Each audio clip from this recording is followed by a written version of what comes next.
perbedaan pendapat itu di internal kita itu bukan hanya sejak zaman para imam. Yeah. Bukan, tapi sejak zaman nabi-nabi sebelum Sudah ada. Nabi Muhammad sudah ada. Misalnya kalau dalam surat Al-Anbiya 78 dan 79 itu ada cerita tentang perbedaan pendapat menariknya antara Nabi Daud dan Nabi Sulaiman yang merupakan anak dari Nabi Daud itu sendiri. Oke. Jadi suatu hari ada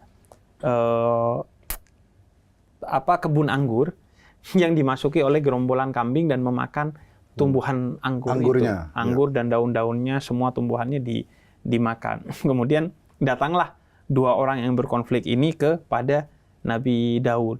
Kemudian Nabi Daud bilang, ya udah sebagai hukumannya, maka semua kambing milik orang itu diberikan kepada pemilik kebun anggur yang dimakan.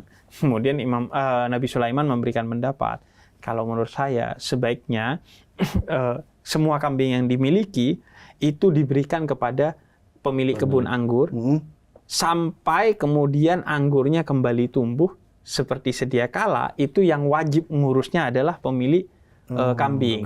Jadi pemilik kambing kena sanksi berupa ngurus kebun anggur sampai tumbuh seperti semula, dan di waktu itu semua kambing itu diberikan kepada pemilik kebun anggur agar susunya bisa dimanfaatkan. Jangan disembelih tapi susunya doang dan hal-hal yang bisa dimanfaatkan. Nanti kalau udah kembali seperti sedia kala kebun anggurnya, maka kambingnya juga dikembalikan kepada pemiliknya. Kemudian turun surat Al-Anbiya 78 dan 79 di mana Allah katakan kebenaran ada pada Nabi Allah Sulaiman dan Nabi Daud salah. Padahal Nabi Daud adalah seorang nabi dan ayah dari Nabi Sulaiman.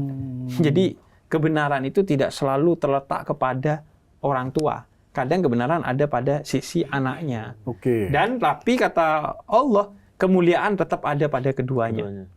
Karena Nabi Daud tetap menerima perbedaan itu dan justru belajar dari kesalahannya. Jadi sebenarnya kesalahan itu bukan sesuatu yang buruk, bukan sesuatu yang menjijikkan, asalkan kita rendah hati menerima kesalahan kita dan mau belajar untuk membenahi.